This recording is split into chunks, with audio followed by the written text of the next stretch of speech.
Bon, moi, bangounia, hein. Bazola, là, t'es beaux bien, hein. Tous les misala. Après, au moins 72 heures, andao. Boyo kabang. Va créer sur information. Eh? Au moins, départ, il y a AFC M23. Bon, ben, on AFC Kabassé, les M23 Kabassé, n'a pas ouvert on a pesi mbote. Baba nyamulenge baba Congolais. Eh? Sko bino bokira baba nyamulenge baba so baba Congolais. Yo kasko bango bango mo batika okuma baba nyamulenge na bakena bango bango ba yipuka bakena bango. Bango batika le komio ba FARDC basali bango likambo kuta.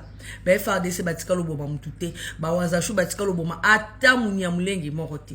Na che video wana na epingle po na ko sa video boye na sa elongo dio so ba signaler po nga compte na nga zo sa no continuer ko s'abonner bazola la te na esibino bango tout armée numérique à Rwanda ba créer nga ba faux compte so na bois kika video ba mikola koma cauchemar na ba. En passant, je salue mon ami privé personnel, le prochain président du Rwanda, Jean-Luc Abiyarimana. Boyo kana tangi la narratif na français. Après le départ de l'AFC M23, les Banyamulenge est protégé par le FARDC. Oui, bon, Banyamulenge ko se victimiser pour ba lo ba ke oh bangonde ba rebelle ba boumi ba congolais. Ba M23 de ba boumi ba congolais, ba rwandais de ba congolais, ba touti ba zo boma biso génocide bantu na kolobela kango chaque jour na ba vidéo nanga. Boyoka. Quelques heures après le départ des terroristes de la AFC M23, la communauté Banyamulenge n'est ni ciblée ni menacée par les forces armées de la République démocratique du Congo, FARDC. Bien au contraire, quelques Banyamulenge restés dans la peur ont été immédiatement sécurisés et protégés par nos forces régulières. Il n'existe aucune chasse sorcière contre les Banyamulenge au Kivu.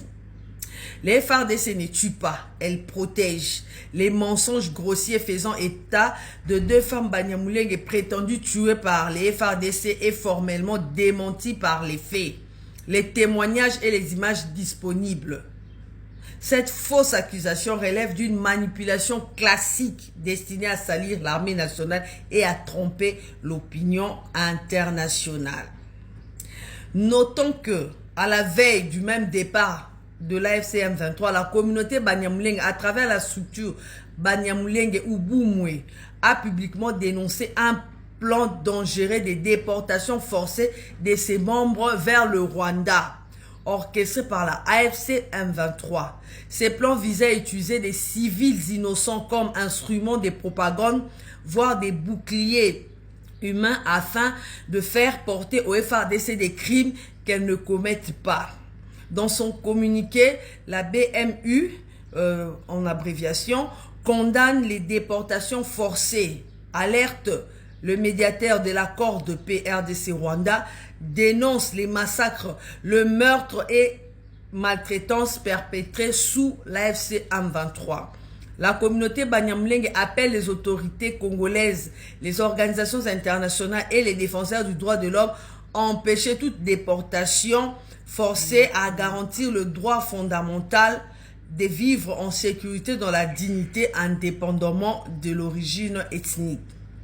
Le peuple a compris le jeu et ne se laisse pas. Le peuple a compris le jeu et ne se laissera plus tromper. Le communiqué de Banyamulenge n'est pas un aveu de persécution par l'État congolais, mais un cri d'alarme contre le crime de la FC 123 et un appel à une intervention internationale responsable. La vérité finit toujours par triompher. Naebi Sibino AFC 123 bilo basali. Ba yibi na ba goudron. Ba yibi ba civil. Siko bazo zo Banyamulenge la po ba kiende ba lo ba ke non tozo protéger bango po ba FARDC ba boma mokili mobimbe yebi ke AFC M23 et bomi ba congolais ba touti ba sali crime contre ba bantu. Et ça sous di kambaro ba makiona na bango ko leka lisute. Peuple congolais samoni bande ko ouvira ba tindi ba vidéo na ebisa kibino ouvira za ka piège. Sinalobaka ngote. Nalobaka ngote so bozaki peme na ngaba tumso nando kamula bino ba matoi. So kako o seni suka ko tata bana mke na kamolo lito. Bien na benjo libungi. po bino bozo ko comprendre beti na benjo pena libundi to matamana na kamunyo mala ba miyibi bomona FC23 ba libéra ma fionto ba bani ko yiba na ba population ba mbongo ba biloko na botala miyibi oyo bomoni rebellion pema na ebisaka bino nanga yemo ndinga sana prisonnier c'est kikuni yo poke okoma prisonnier bino de bozana so bwana chance que FRDC okoma goma kuti bino vivanda o récupérer no sino bako bwaka bino gisenya ke bake olesa bino mwamba tala babolole o yo peut-être kikuni yo te mte biso na ko tia bino publication na TikTok yem taka ko isa biso ba mapasa mystérieux ya dada yena kanambi dada zara yayat mais dada botami le 7 août kanambe leki kanamba botami le 4 juin 71 dada le 7 août 71 dada ana tibota ke longia dada ana pena ningezana dada ana mona série boli bolo ba mama Denise amkolo dada boni buzoba boyeko na bamboko bokosa biso makasi boy et puis epa ya ba balubakati bakoka ko benga jamais kabila kabangi so azali pasa balubakati banya babenge kyungu nini kabange kabila mais bango bazo bandana kabila ça se voit que bazala ba kabila te quand ne professeur Mukena lobaki bo kimi dans un samedi na tchela ki bino ba vidéo professeur Mukena kuta lobi yango so Joseph ayebi alo na vidéo na tout est détaillé bo yaki akobamba mabanga na tcheli bino ba vidéo bo kende ko partager merci na bato ba partager déjà. Professeur Mukena so expliquer bien. Et puis professeur Mukena na ko rappeler rabino akufaka jour ya réconciliation à la con ya ba fo katange le roi Katumbi na kanambe ba ninga yokana allez lobi longo papa professeur Mukena o aza vrai katange crise cardiaque. Bon mande ba bomba ba congolais ba zo assassinaka ba vrai katange ba assassiner ba Katumba moi tala bande kwa musée nyonso ba papa na biso ba Gaëtan Kakuji ba mwenze Kongolo botika kukosa ba FRDC bazo protéger population ba ona ba wazashu bino nde ba rebelle miyibi no bo sambote wakancha yaka ko ba rebelle na miyibi boki osaso miyibi pourtant to ko yagoma bazo kokosa pe bino te ba bimi wapi ba kimi ya ba foudroyer ba ona FRDC bo ba drone nyingisi ba ya bazu ba roquette ba kimi na bibembe la bon ba ni ba zo ba banyamulenge po ba na koloba nini ko FRDC bomi ba banyamulenge bino kutu na mambo boma bo silama c'est l'hôpital qui se fout de la charité quoi des millions de morts ezana mituna mina bananga na bakagami bakanambi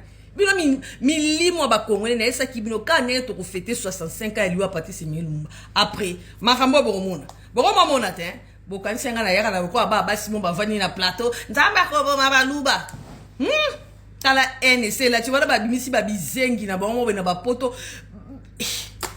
na bo to kekebele bani na poto ba ke kayu ya ova na plateau yena na s'occuper d'habiter munyo so comme journaliste akanisa ke ozo makam nzamba bomika te ya ke oluka mobali sala foyer ba expose ko makasi botina mamba lukuta makasi donc son nzamba bo baluba so baluba na famille no baza ba so bakufa bon Raymond Chibanda a signé kuna muluba kena ko signé na kana me penza mo bome bo kana ba révéla ba professeur lukuta ngana yaka na ba révélation so na esa bino 2026 eza na justice en Nzambe bo komona makamzamba ko sala biso so no sikam na ko Nzambe otangisa batu na 2026 mais o a kotambola conformément liloba Nzambe en conformité au mona lubuka Nzambe ba FRDC musala malamu to bondi pona ba FRDC pona ba wazashu to tika bona maboka Nzambe baza ba patriote baza la séduite bomon to tuni ki wela nanga pesa biso bilan oloba Chilombo awa dictature même na président to fêter bien to zala biso kima to vaquer na bokipation bazo kata batimituté ba apa ba mobondo obokene ko créer kuna bomoni ke bakati bino misisa bokomi sense azo samsa kitoko akanga mtu pamba tende bino bozo saba déportation bomo ba banyamulenge bateki bino bo bomi ba congolais partagera vidéo no so na sisi ko sala partager komela bango bo sambila pona ba FRDC na ba waza chuto ko mati goma na kanda peto koti giseni poto ko récupérer yango na esaka bino kaka bana Bukavu Uvira ba ko récupérer goma bana Bukavu o bazwa même moral nde bana ovira bazali na ba FARDC bino pe de même